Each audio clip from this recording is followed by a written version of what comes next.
Well, good evening and welcome to this evening's webinar, Sampling with Confidence, Part 2, Specialist Mathematics, hosted by Texas Instruments Australia. And our hosts for the evening. So Frank Moyer, a very experienced instructor, and as you see on the screen, for over 30 years, he's a mathematics consultant. And our first panellist is Peter Flynn. You see that he's a lecturer at the University of Melbourne. And Peter, are you there?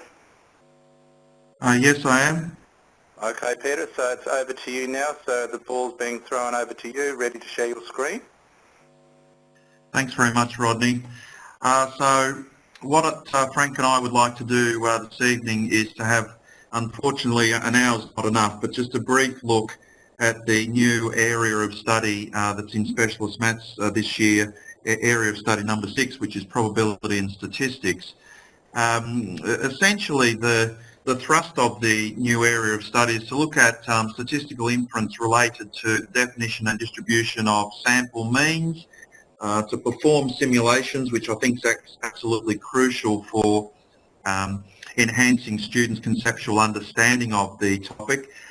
Frank's going to go on and talk about this very troublesome topic of confidence intervals, which is not very well understood, and Frank will also give us a brief rundown on hypothesis testing, which is also new to the study design. So what you have to do with the students is you have to impart to them the concept of the sample mean, capital X bar, as a random variable. That's very important.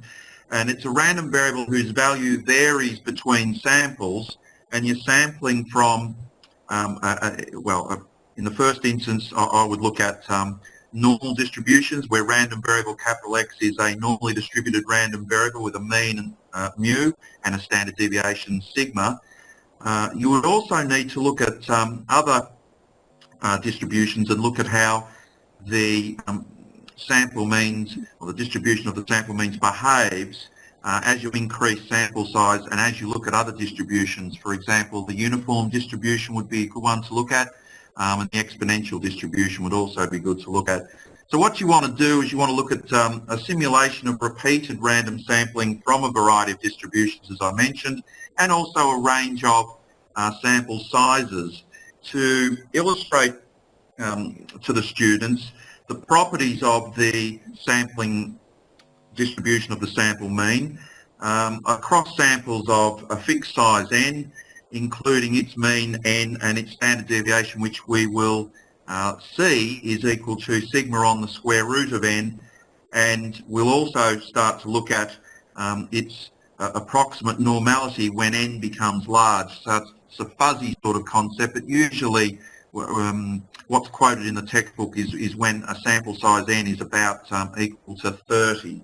So what I'm going to show you is probably a contracted version of what I would do with students. So it's a bit like an abridged version, a summary version. I think you have to be more gentle than what I'm about to be, and to tease out the concepts more slowly and more carefully than what I'm going to do.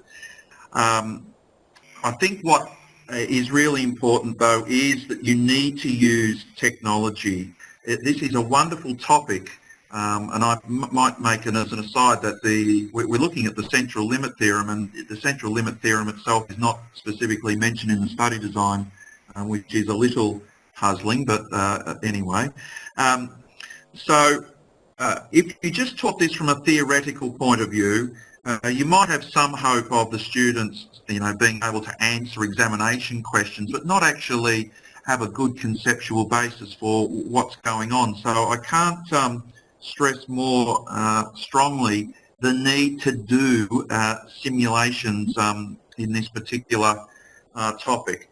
What I've prepared tonight is imperfect and a little rushed. That's probably a good thing, because you'll be able to run with the ball and improve upon it, which is all about what learning is. So that's fantastic. Also remember to, whenever you're doing some simulation, to seed your handheld. So what you would do is you would go into the random part of probability and access the ramseed command. It would be silly to put in your birthday if you had two students in the room with the same birthday, for example. Usually a mobile phone number without the leading zero is a sensible seeding arrangement. So what I could do there is I could type in the mobile number without the leading zero. Of course, I'm not going to do that. I could put my wife's in and you can ring up and annoy her, but I won't do that either. So if we go to the next page, I think Frank might start with this as well, and that's I'm glad that he's doing it as well. When we're doing the simulation, the command that we're going to be using here is the random normal command, and its syntax, as you can see there, is mu sigma n. So mu is the population mean, sigma is the population standard deviation, and n is the sample size. And you find all the random commands inside probability in the calculator application menu.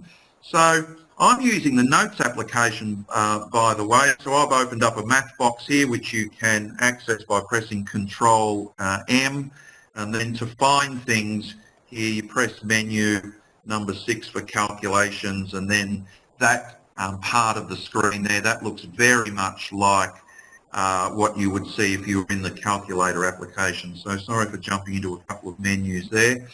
So what I've got there is I'm taking a sample of size 5 from a population which is normally distributed with a mean of 30 and a standard deviation of 7. In Victoria we have study scores which students get at the end of the year, and they are scaled so that the mean is 30 and the standard deviation is 7. So in this next math box here, I've assigned, so you can see that colon equals is accessed by pressing Control and then the symbols template. Assign works like define. I just prefer assign. Assign is the CAS command. Define isn't, but for weaker students I think define might be safer, because when they try to use the assign command, they tend to use the equals command. So I've assigned the study score here to be the integer part of the of a random normal where the mean is 30, the standard deviation is 7, and I've got a sample size there of 100. Now, if we know our stats, we'd expect 95% of the values to lie between the mean and 2 standard deviations, so mu minus 2 sigma and mu plus 2 sigma. So in other words, we'd expect about 95 of the study scores to lie between 16 and 44. And so we have a count if command here, where we're going to count the number of study scores that are within that interval. This notation here, I'm using the question mark symbol there as a placeholder. It's a Boolean expression, and it's just allowing us to count them up. So the count if command returns an accumulated count of all the elements in a list that meet a specified criteria, and that's a specified criteria. So we expect about 95. So if we go back into this math box and we press enter a few times, it should dance around 95, so a little bit below, a little bit above. So that's a nice little demo, I think. Remember, this is approximate, and remember we're dealing with randomness, so it's not exactly going to be 95. It's going to dance around that particular figure. So this is quite a gentle introduction in a way, but I think I would scaffold this a lot more if I had students. So on the next page here, all I want to do is just show you how to generate one random sample of size 10 from a normal distribution. Random variable capital X is a normally distributed random variable with a mean of 100 and a standard deviation of 15. And all we're going to do is in the spreadsheet environment, the list and spreadsheet application, just show you how to simulate the drawing of a random sample of size 10 from this population. And I might get you to make a note that at the bottom of the page here, you can generate another sample of size 10 by pressing Control R. So the R might stand for refresh or redo or re-something, but let's see how all this operates. So if we go to the next page, now I've split it up in just to show you that you can split pages, and there's a little bit of overkill here, but that's with a doubling up of information, but that's okay. First thing to note here is I've just given the column A a name. Then in the column A formula cell, this is where we put the formula, which I've got here as randnorm mu comma sigma comma n. And you notice these little tick marks before the mu, the sigma and the n. These specify that they're variable references and not column references, because there is a column n in the spreadsheet.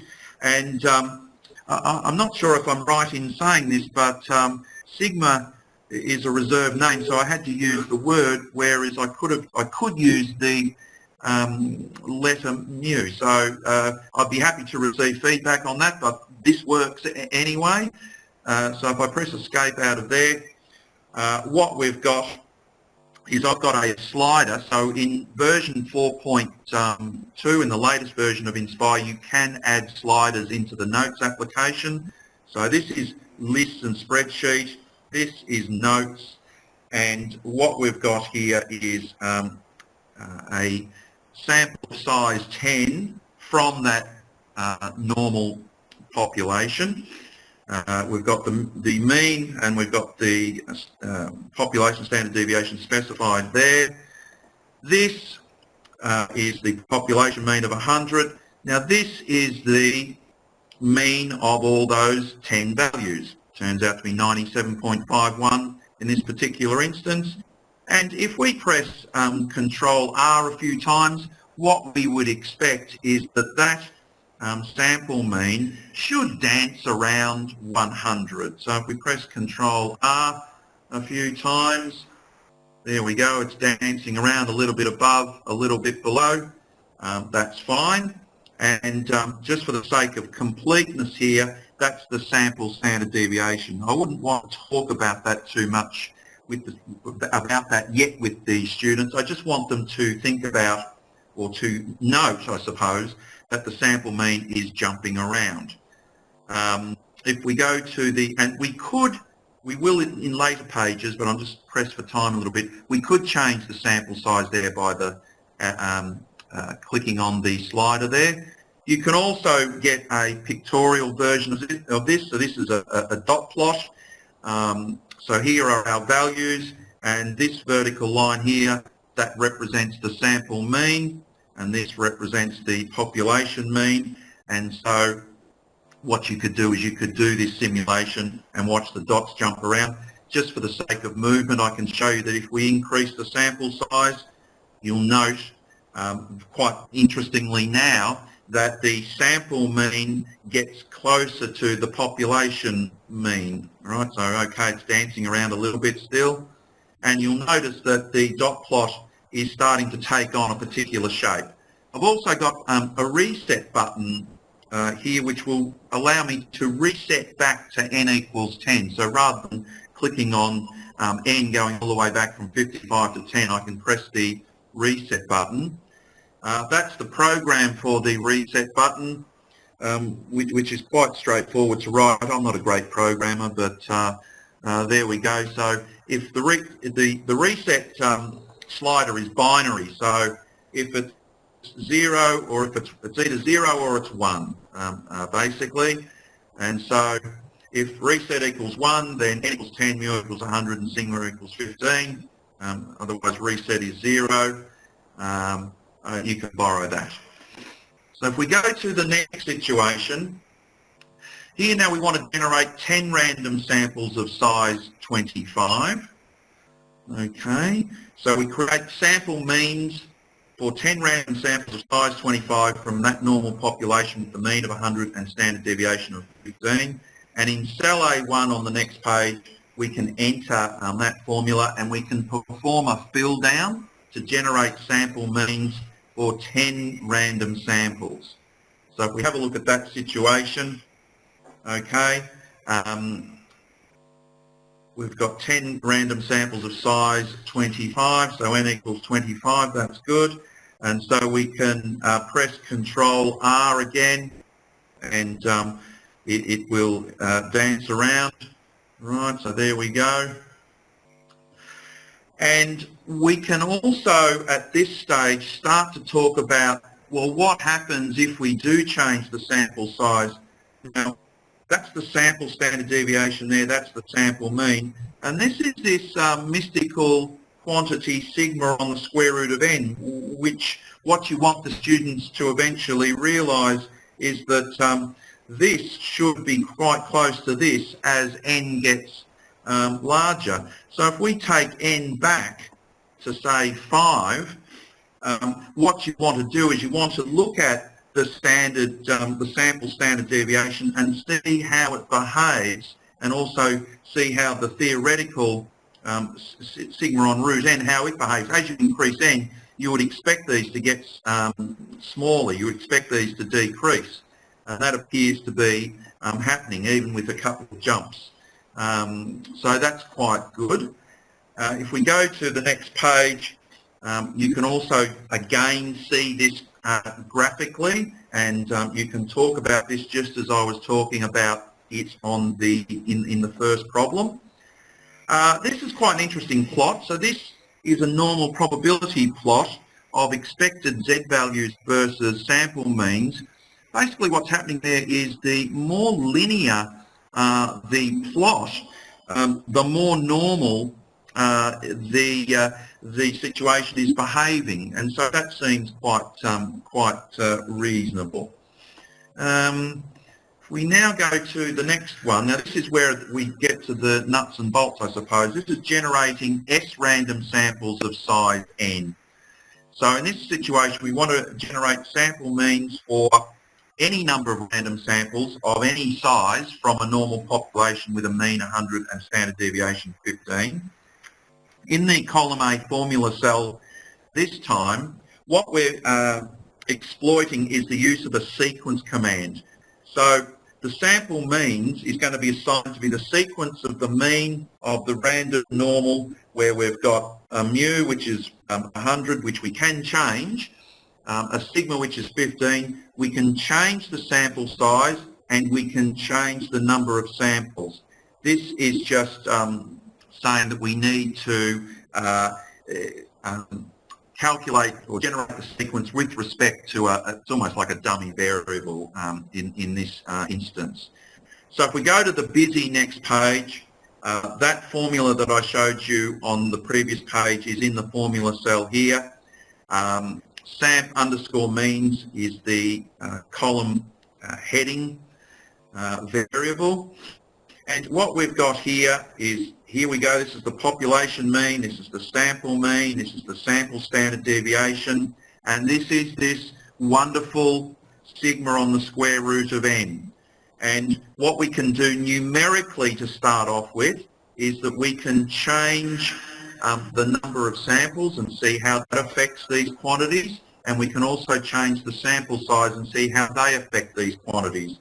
So first of all, what we can do is we can start by changing the number of samples, and as we do that, the sample mean is jumping around very close to 100, and the sample standard deviation is jumping around fairly close to that sigma on root n. I'm going up in increments of 50 there.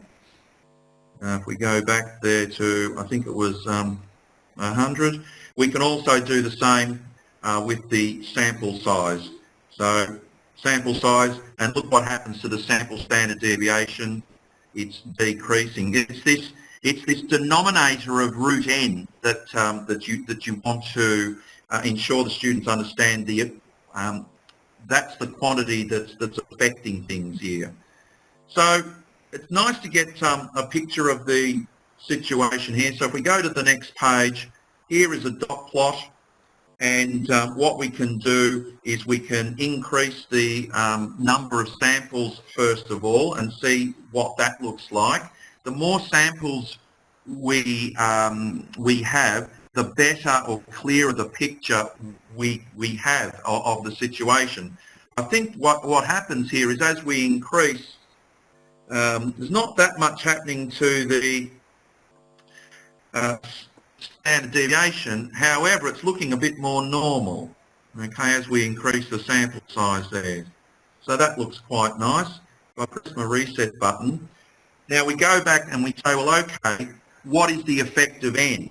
And so through careful questioning with these students, you'd want them to say, well, all right, we think that the sample standard deviation is going to decrease, so the dot plot's going to become more scrunched, and we think that it's going to look more normal. So let's see what happens here. So you can see that it's becoming more scrunched, and it's, if you can imagine it, it's looking a bit more normal. Okay. We can also do this with a histogram. Now, the histogram is quite small at the moment. It's just because if you want large values of S and large values of N, you have to muck around with the frequency there on the vertical axis, the scale on the vertical axis. So that's why it looks quite small at the moment. We do have these two vertical lines again, so we've got the population mean, which is 100, and the sample mean, which is dancing around really, really close to 100. So let's look at the situation from the viewpoint of a histogram. Now you can muck around with the width of the histogram as well using bin settings. So you can say, well, all right, I might want to have a width of 1 and an alignment of 100. You know, it's up to you to have a bit of a play and see what suits you best. So as we increase the number of samples, which is S, what we start to see is it's looking more and more sort of normal, more bell-shaped, more symmetric. Yes, it jumps around, but that's the randomness of it all. Okay, so that looks quite nice. And then from the point of view of increasing N, there we go, it's scrunching up. Okay, now if we just go back there to 10, what you can also do is you can overlay a normal PDF as well. So you've got, you know, an approximate normal PDF there, and then do something like that. Actually, that's looking quite nice. Now I've got about 5 minutes to go. That's a lot better looking normal probability plot there. So it gives you an indication that by increasing the sample size, what's happening is the sample means is behaving more normally. So that's a really nice plot to have. You can tell it's linear because that's a transformation, isn't it? It's probably one of the rare uses for the weeks and weeks of math methods crap that they have to put up doing glorified line dancing. And I'd like to see good uses for transformations rather than transformations for transformation's sake, unless you're practicing for a hoedown somewhere in the south of America. So looking here at the distribution of the sample mean of a normally distributed random variable, what we demonstrated here in an overview way, I must admit, is that if random variable capital X is a normally distributed random variable with mean, mu, and standard deviation sigma, then the distribution of the sample mean will also be normal, where the mean of the sample means is the population mean, and the standard deviation of the sample means is this wonderful sigma on square root of n. The central limit theorem is one of the most beautiful theorems in all of mathematics. Basically, you can show it so wonderfully with a package like nspire. So the central limit theorem is saying that the sampling distribution of the sample mean is normal if the distribution of X is normal, so that's fair enough. But what if random variable capital X is not normally distributed? And this really teases out the power of the theorem. So here we have a random variable capital X. It's got that, it's a uniform distribution, so it's got that probability density function that f of X is equal to a half between 2 and 4. So that's basically saying that any value between 2 and 4 is equally probable. It's 0 elsewhere.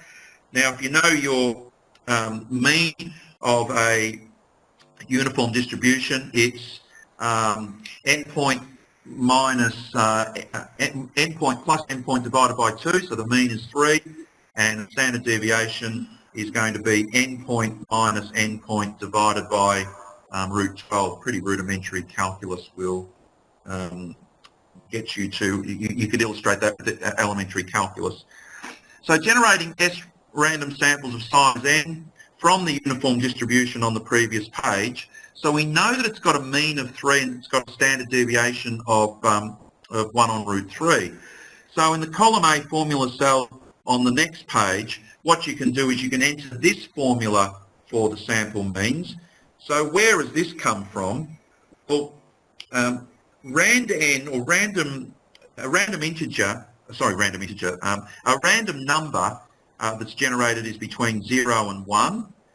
So if we've got 2 times that, it's going to lie between 0 and 2. And then if we add 2 to it, it's going to lie between 2 and 4. And it lies between 2 and 4. That's the reason for choosing that particular formula. Here's the same setup. So Frank, I've just got 3 more minutes and then I'll hand it over to you. So here we've got the sample size is 10.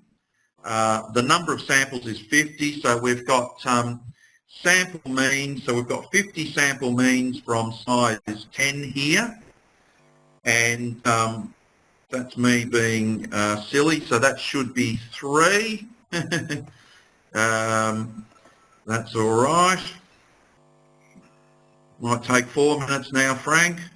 That's all right. So I would put in a 3 there, and I would change the population standard deviation there as well. So let's have a look at this situation. So if we go to the next page, we've got our sample size is 10 and the number of samples is 50. Now this is a uniform distribution, so when you sample from it, what's going to happen is for small sample sizes and for small numbers of samples, it's going to be reasonably uniform. But what happens is as you increase the sample size, the distribution of the sample means starts to behave more like a normal distribution. So first of all, if we start by increasing the sample size there, you can see that it's starting to look more and more bell-shaped, more and more symmetric, okay? And then if we hit the reset button, and what we also expect here is if we increase n, it should scrunch up and it should behave more and more like a normal distribution. So my advice to you folks would be to start sampling from a normal distribution and getting the students used to that idea, and then start to sample from other distributions. You don't need to go too crazy. For example, a uniform distribution, exponential distribution would be fine. And this beautiful central limit theorem is if we let x be any random variable with mean, mu, and standard deviation sigma. Now when n is large enough, so about 30, it's a fuzzy definition, that's why we say about 30, the distribution of the sample mean has an approximately normal distribution where the expected value of the sample mean is equal to mu, and the standard deviation of the sample means is sigma on root n.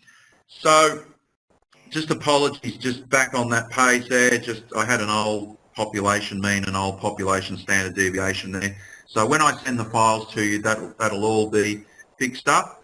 On that note, what I'm going to do is just before I hand over to Frank, I do really think, folks, that you need to, with the students, go through the derivation that illustrates why the sample mean isn't what's called an unbiased estimator of the population mean, and also why the variance of the sample mean turns out to be sigma squared on n.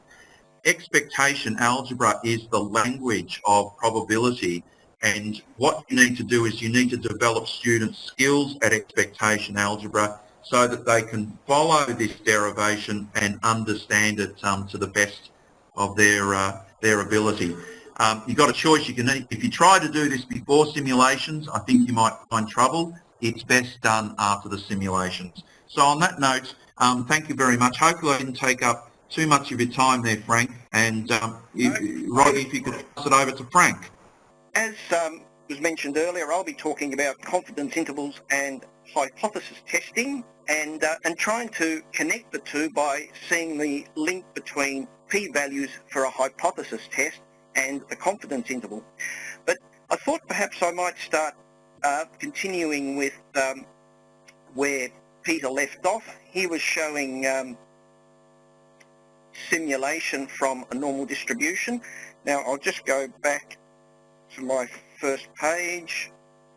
Okay, the sampling that I'll be doing will be from some real data, so I'll be looking at Year 5 numeracy NAPLAN results, which have been standardised to 503, a score of 503, and a standard deviation of 65, and the population, which contains tens of thousands of students, is essentially normally distributed, and I'll be sampling from that population. So I've set up a simulation like Peter did. So there are scores for 50 students, and I've worked out the mean, and if I draw another sample, then it recalculates. And what I'm doing is capturing those means in a spreadsheet. So I can draw samples. There are different samples of 50 students, and I can see the means appearing, and I can do the two together. In fact, I'll animate that, and we can see that the distribution of sample means is far less spread than the actual raw scores, as you'd expect, since the mean is a summary statistic. All right, and this is another one that I've set up, and this time what I'm going to do is compare samples of size 10 and samples of size 50. So it relates to what Peter was doing earlier, except here I'm calculating them one at a time. So rather than doing as Peter did and use a sequence command to generate a whole lot at a time, I'm generating them one at a time, capturing them in a spreadsheet and seeing them occur. So I've probably got enough there. Whoops, I'll stop the animation. Okay, and one of the things to note is that getting a mean score of, say, 525 would be unsurprising in samples of 10. You would not be surprised if in a sample of 10 randomly selected Year 5 students, they had a mean of 525. But in 10, well, sorry, when you've got samples of size 50, it would be quite surprising. So it makes sense that the distribution, that the spread of the distribution is less when you have larger sample size, and it's consistent with what Peter was talking about, having the root n down the bottom.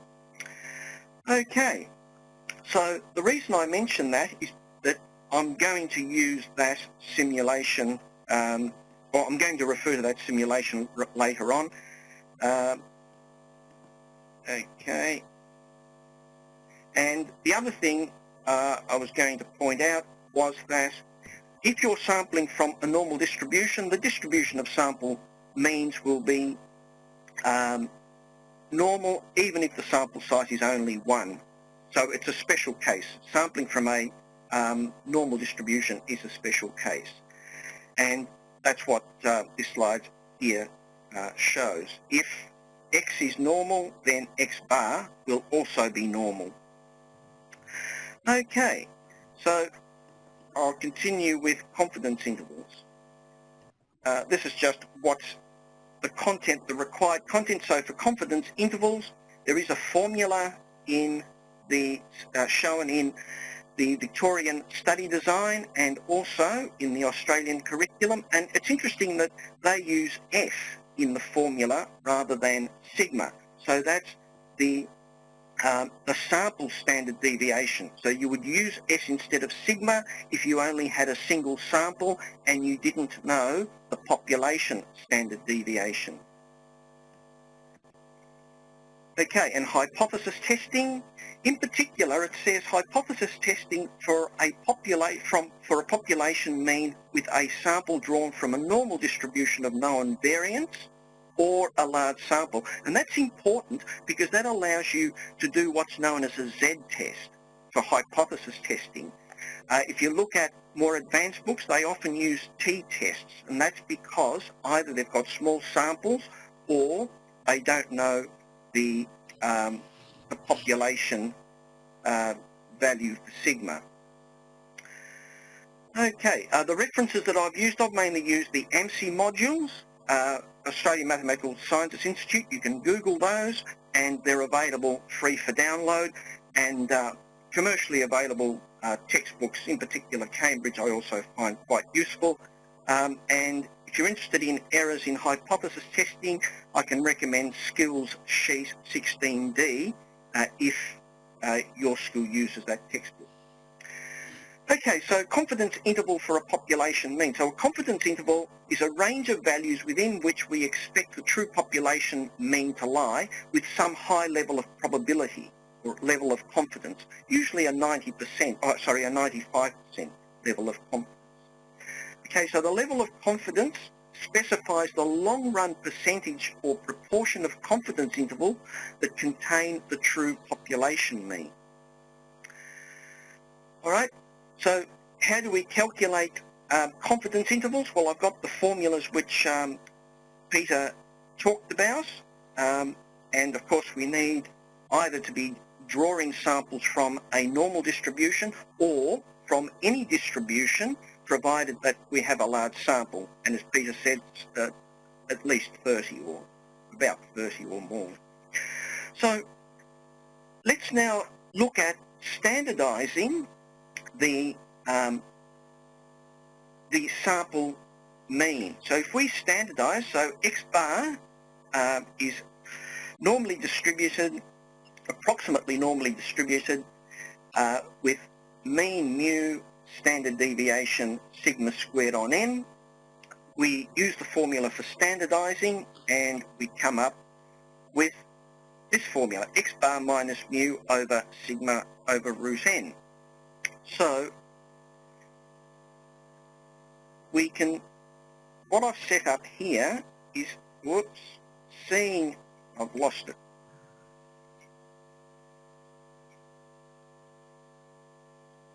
Okay, what I was trying to show was the probability, there we go. For a 95% confidence, if the level of confidence is 95%, then that quotient will lie between negative 1.96 and positive 1.96. If I increase the level of confidence to 99%, then that quotient will lie between negative 2.58 and positive 2.58, and so on. Okay, so if we rearrange this formula to make mu the subject, then we get the probability of X bar minus 1.96 if we're using the 95% confidence interval times sigma on root n. That probability will be approximately 95%. So a confidence interval is the value of our sample mean plus or minus the Z value for that confidence interval. So if it's 95%, 1.96 times mu on root n. So often though, this is what I was talking about earlier, that often we only have a single sample and we don't know the population standard deviation. So we then need to approximate sigma with S. That's where S comes from. All right, we're just approximating sigma with the standard deviation for the values that we got in that sample. And that works if the sample size is fairly large. It's a fairly good approximation. This quantity, by the way, is called the standard error, and the Victorian study design does say standard error may be used but is not required. The concept is required, it's just that you don't have to use the term. Likewise with the central limit theorem, it doesn't mention the central limit theorem anywhere, but certainly the concept needs to be known.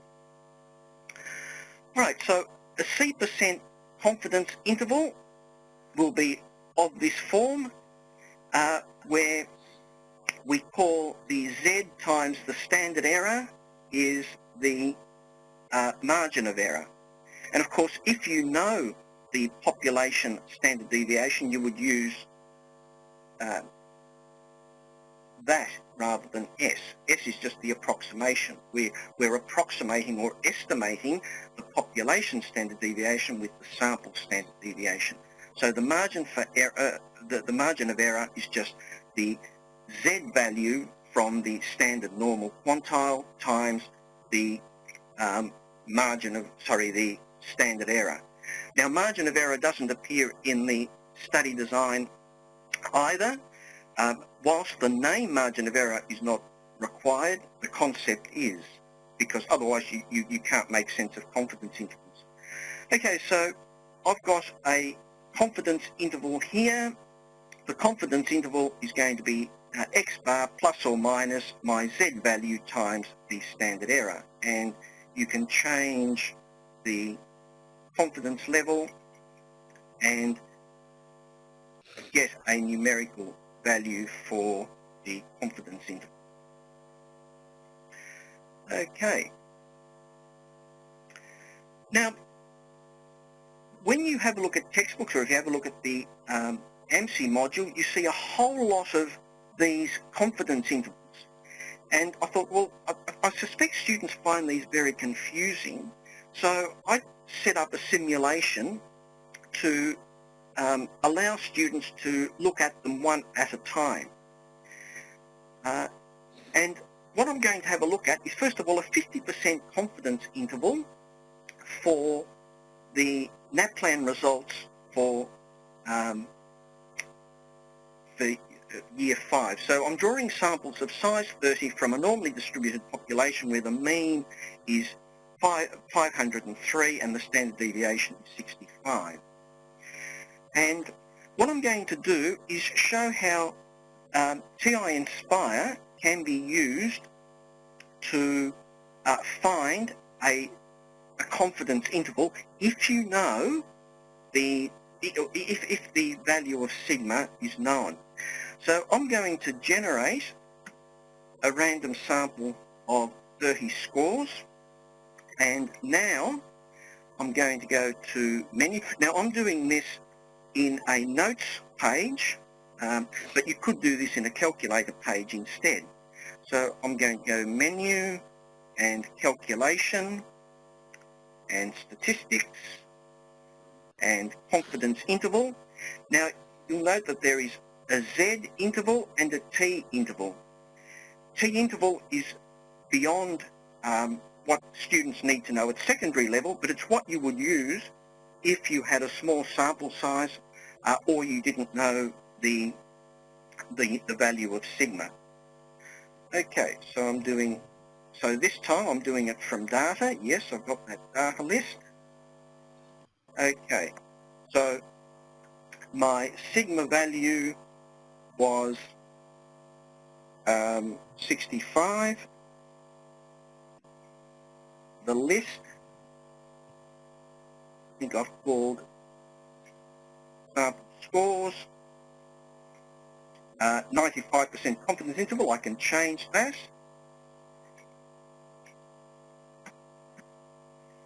Okay, and I come up with, I get this screen here, which shows the mean, the margin of error, And of course the margin of error doesn't change from sample to sample because it's assuming the value of sigma for the population proportion. It's not using the sample standard deviation. And you have the lower and the upper level. Okay, so the interval, the confidence interval is from the lower level through to the upper level. And you could do this many times and capture it into a spreadsheet, and you could see roughly what proportion of confidence intervals contained the true population proportion. So if I animate that, it'll work eventually. No, doesn't want to do it. Okay, animate. And I'm populating that spreadsheet, and it's working the mouse there. Now that must be, oh sorry, that was a 95% confidence interval. That's why we only have one which didn't, one confidence interval which did not contain. Now we're up to two that did not contain the true population proportion. I actually intended to do a 50% confidence interval first up. I did a 95, okay? And when we get to 100 confidence intervals, we would expect in the long run about 95% of the confidence intervals to contain the true population mean, and about 5 to not contain it. Okay, so we got 96 contained the true population mean, 4 didn't contain the true population mean. Okay, just skip all of these. Okay, all right, so that's all very well, but what about getting a graphical representation? So I'm doing exactly the same thing, except this time I'm representing them graphically. So this value here is the point estimate of the sample mean, and these are the ends, these are the endpoints of the 95% confidence interval. And this value here is the true population mean. So the population mean 503, and as I generate intervals, that one only just contains the true population mean. Okay, and I could keep generating them, and once again, doing them one at a time.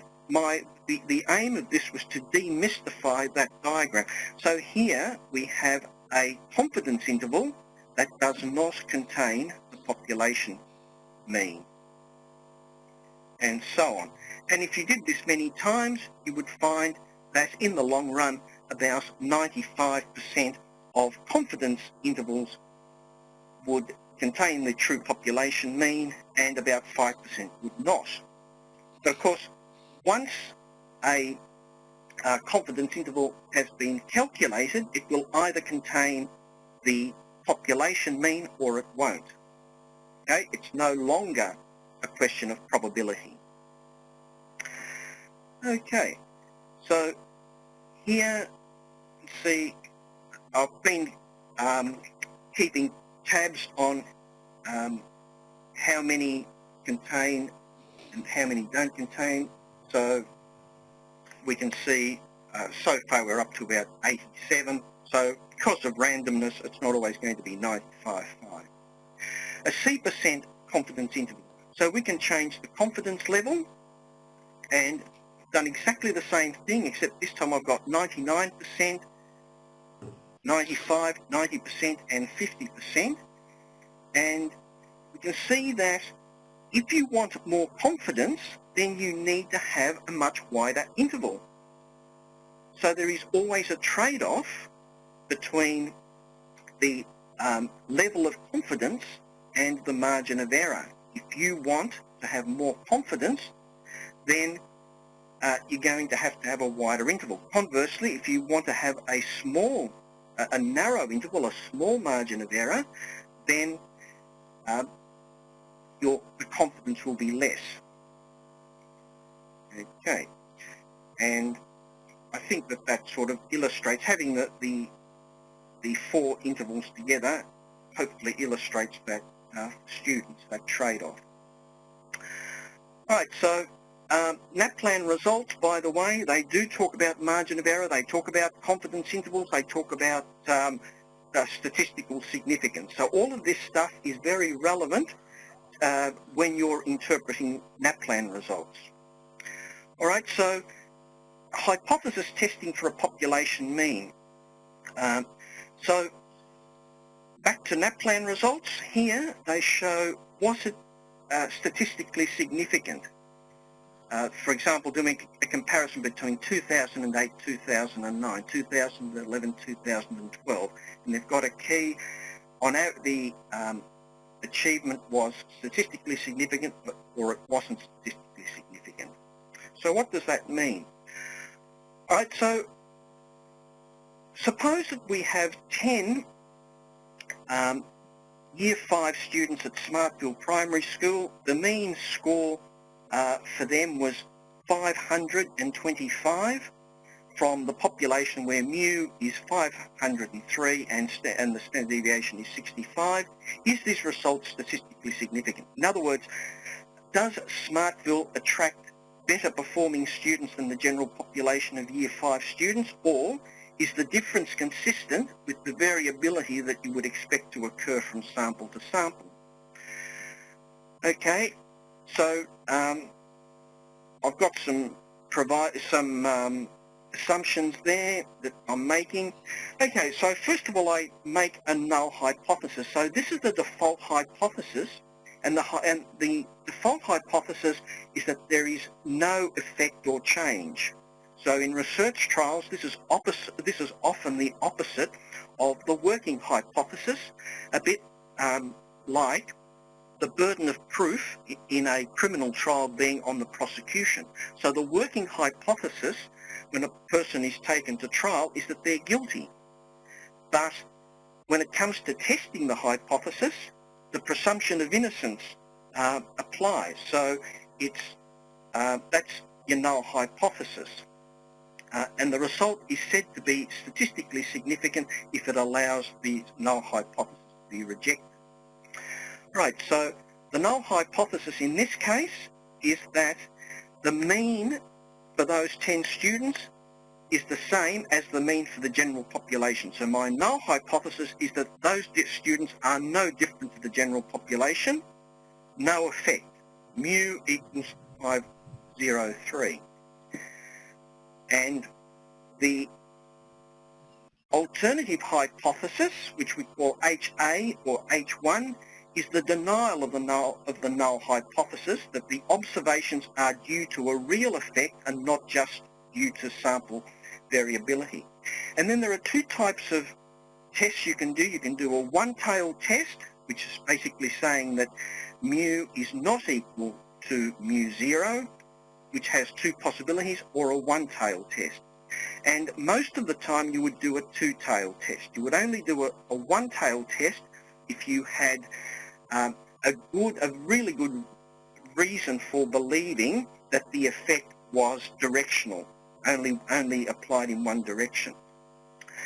Okay, so you can do a Z test, so long as you know the value of sigma, which you do in this case. You can do a Z test, and to save time, I've already prepared it earlier. To get the Z test, you would go menu and statistics, stats test, and you see the Z test.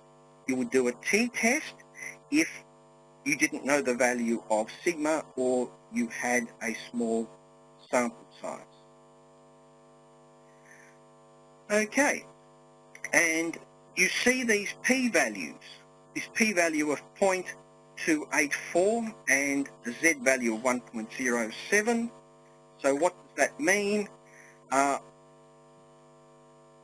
p-value, actually I'll jump, the p-value is the probability of observing a value of X bar that is at least as extreme as our observation, assuming that the null hypothesis is true. So I can see that using this diagram here. So the p-values are basically the two areas either side here. So I had a p-value of about 0.28 and a z-value of about 1.07. So I'll adjust this. So that's about 1.07, and